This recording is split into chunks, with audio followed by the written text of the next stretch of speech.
akhrajahu Tabarani ana Amash. Tabarani yaleta ana Amash agamba Ibn Mas'ud onakulumu yali atudde baada salati subuhi fi halaqatihi oba fi halaqati. Ibn Mas'ud nga atudde nga maze okusaaza basahaba oba ali mu halaka ye.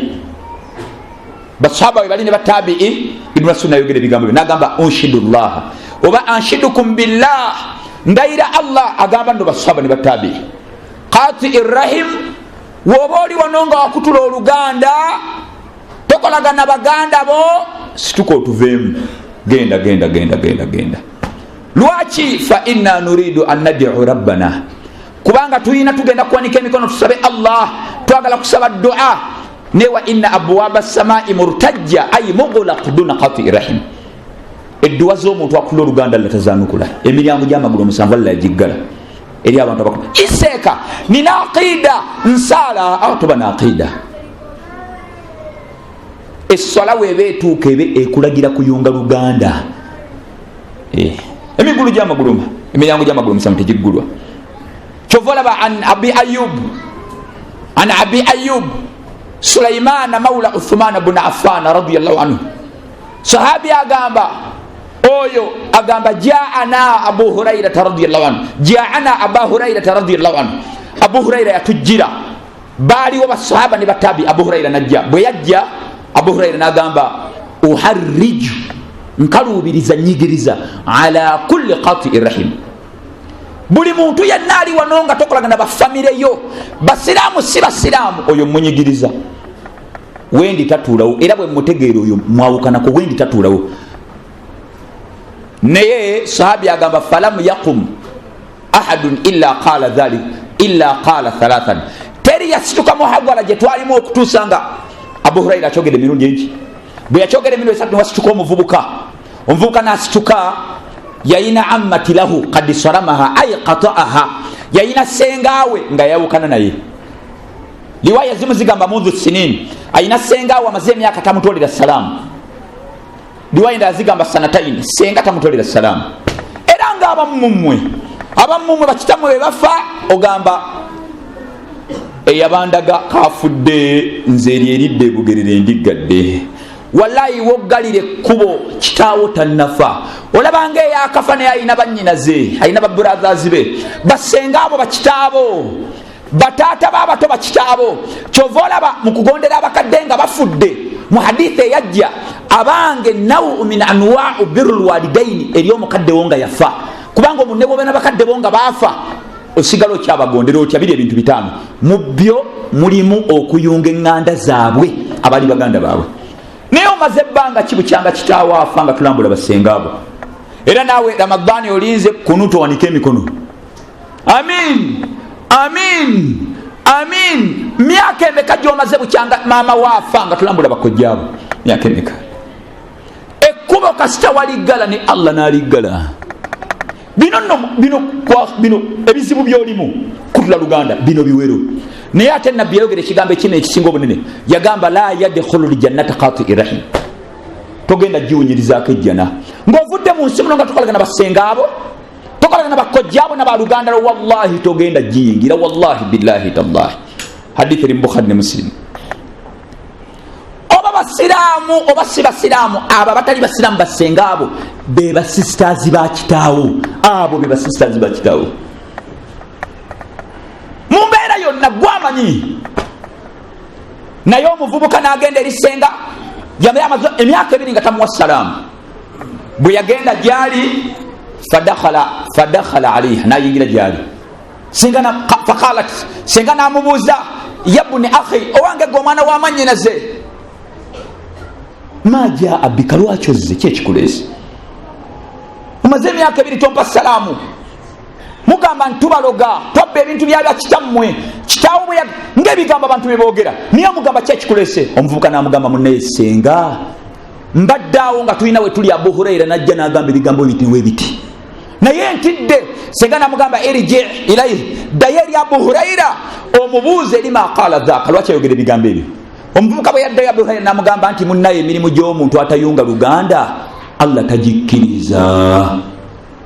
Ibn Abbas radiyallahu anhuma yayogera yalamira Sa'id ibn Jubairi, Zaidi abidi nakiramira abaana be, Ali ibn Abi Talib nakiramira abaana be, abamanyi mina salaf abakulembera bakitulamira, bagamba la tusahibu qati'ir rahim, la tusahibu qati'ir rahim. Omuntu yenna nga mbadde mukolagana naye n'agamba nze oluganda tonyumiza naluvaako, bwe mba mbadde mukolagana wallahi mwawule bizinesi mwawukaneko, mukyawe lillah.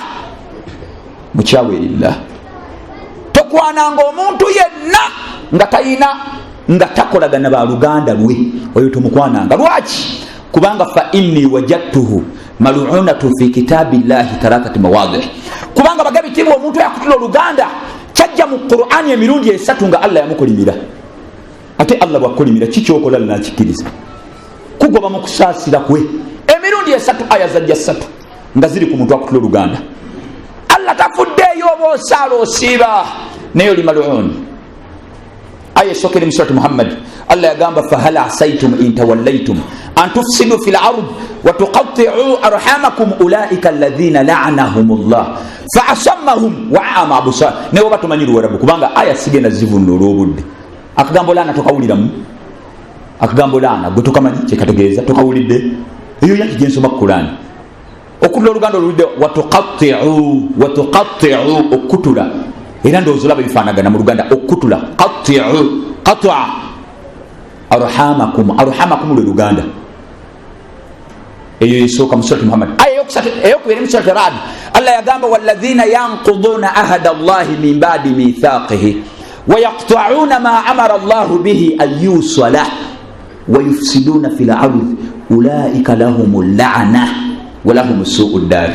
Era tokawulidde ezo aya zirimeka sibiri. Aya yokusatu mu surati Baqara, Allah yagamba alladhina yanquduna ahada Allahi min ba'di mithaqihi wa yaqta'una ma amara Allahu bihi an yusala wa yufsiduna fil ardi ulaika humul khasirun kayfa takfuruna billahi wa kuntum amwata fa ahyaakum thumma yumitukum thumma yuhyikum thumma ilayhi turja'un. Olina mwanyoko temukolagana oloka baganda bo gwe noloka abooluganda waleeta essabo buli waluganda yagala musiranya. Wallahi ensi eno tolina kyogenda jijjamu, ate ogenda genda mu muliro nosibisa baganda bo. Muganda onagenda mukomera nga gwafuuse ensonga, baganda bamwe abamu babonaabonanga mmwe. Allah kyagenda obakola ku nsi kuno yana kibakola emeka. Mwine emirembe bameka mumwe abalina banyina mwe basitazi bammwe nga bali mu butale bw'omundeeba mu katale, owino ng'atunda nnyanya kapita emitwalo egi, asiika mamba akaliyira gonja, asiika mpuuta mwannyoko. Naye ng'osobola okugula emmotoka y'omukyala gw'olabye obukulu osobola omugulira emmotoka, olina eyiyo n'omukyala wamugulira, abaana batwala ku ssomero wabagulira, n'ey'abakozi wagigula emmotoka nnya. Mwannyoko alina bizinesi ya mitwalo 5, sisita wo mwannyoko gwe bakuzaala naye naawe osaba dduwa, gwe naawe oyagala jja naggwe kamaadi buddala. Ab'enganda zammwe tebakyajja mu maka gammwe olw'okuba omukyala yabagobamu. Omukyala la ilaha illallah. Ate banne nammwe abakyala bannanga abakyala nammwe muzadde, nolaba omukyala nojja omusajja ku maama we, nammwe muzadde abaana, nammwe abakyala mumanyi abaana we baluma. Nene bukeera enkya n'okola ku mukazi n'okola ku musajja nedda, bikoze bitya ng'omujja ku maama eyabonaabona emyezi 9 ebisagwe byaluma. Wallahi naawe abaana bo bagenda kwawukanako. Ate ogenda kufuna mirembe, ate ogenda kuyingira omuliro, ne bbawo naye agenda kuyingira omuliro, kubanga omukyala okujja ku maama tewali excuse. Oli sekibotte totegeera, omukazi yakutegeerera. Musimanya sente omukazi yazikwata ye kashiya. Ab'enganda be bajja munne baaba mbadde naali ka business, nsaba mpeeyo emitwalo 10 nguleyo omutwe gw'ente nguteeke wali. Omutwe gw'ente ngenda kugula emitwalo 7, ngenda kugulako emitwalo 5 omutwe gw'ente ngutemeeteme, emitwalo 2 nguleke sigiri, kwe naatandikira emitwalo 3 kyekifo, mpayo emitwalo 10. Wandigenze wa mulamuwo. La ilaha illallah, la ilaha illallah. Munaye baaba mbadde nsaba gonkutu, oba tolina sente weezi naye munaye omanye ebya sente nabikwasa mukyala wammwe. ne kabeerawo ne kabitunulamu ne kagamba nkubira omulamu ne kaguma ati munaye mulamu baba baddaŋŋaane sente tewali abaana badde badda ku ssomero tulina ebizibu bingi sente tewali kale wandinfuniddeyo 5 ne kaddayo munaye babaga anti munaye yamanyi jingebya sente nawe nkugambye ne wayita olunaku omuko najja tagenda omuko kitegeeza mukoddomi wa baawo gwe yakuwa tagenda nawuwo agamba wayi waliwo ki amuwa kakadde ku sente ezo mwanyoko ow'omusaayi gwo gwe mwazaalibwa naye omumye sente mwanyoko gwe mwazaalibwa naye gwe mwayonka kulimu omumye kapito mwanyoko omumye kapito abakoddomi obawadde ogenda kwambalagana naye Allah ogenda kwambalagana naye ku nsi wano wennyini wallahi togenda kufuna mirembe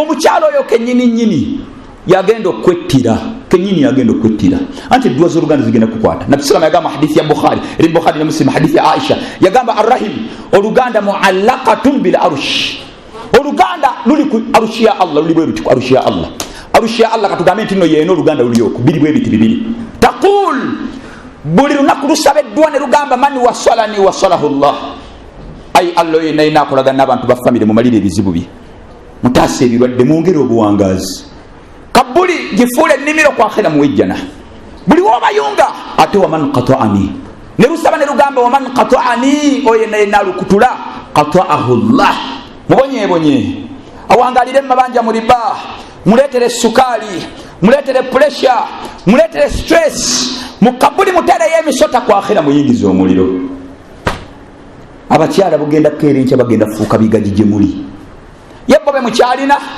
mukyabalina okyalagira gwe omukyala gwe okyamulagira anti kati alaba okaddiye era bwakulaba weewasisanga gamba haawo omusajja ono ebyobugagga ayinza kubanga apepeya nnyo n'omugole gwateeka ku profile pictures ne status kati gwapepeya naye omugole n'agamba kati solution kumujjawo tokyayinama era agamba n'agamba olaba yeyawukana kuba oluganda lwe kyokka yebakujjeko ekyakikulembeza olaba yava kuba oluganda lwe nze gwanaategeera nze gwalabye obukulu n'akwesooka n'akujjawo ate bagenda kubatta museewo 2 ennyindo yakuna yiba n'abattemeka tukulaba otambula naye oli maiti you are dead oli maiti kale afune gyalaga akomewo ssaawa 5 omugambeko nti ovaawa afune gyalaga akyakusaba ng'alina gyalaga akyakusaba akyakutegeezaako gwe byo biri ebyo mu kisenge akyabikuwa nga bobyagala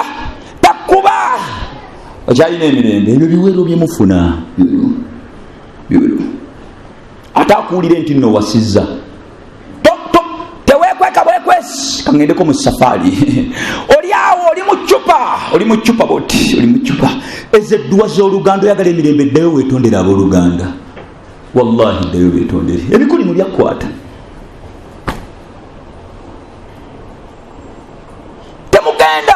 temugenda abasajja nabawadde obusente naffe abavubuka abasaala engoye nga ziri waggulu abalina ebirevu omanyi nammwe temukyamanyi baŋŋanda mu shaitani bagamba abooluganda bakafiiri baveeko banabida banabida bida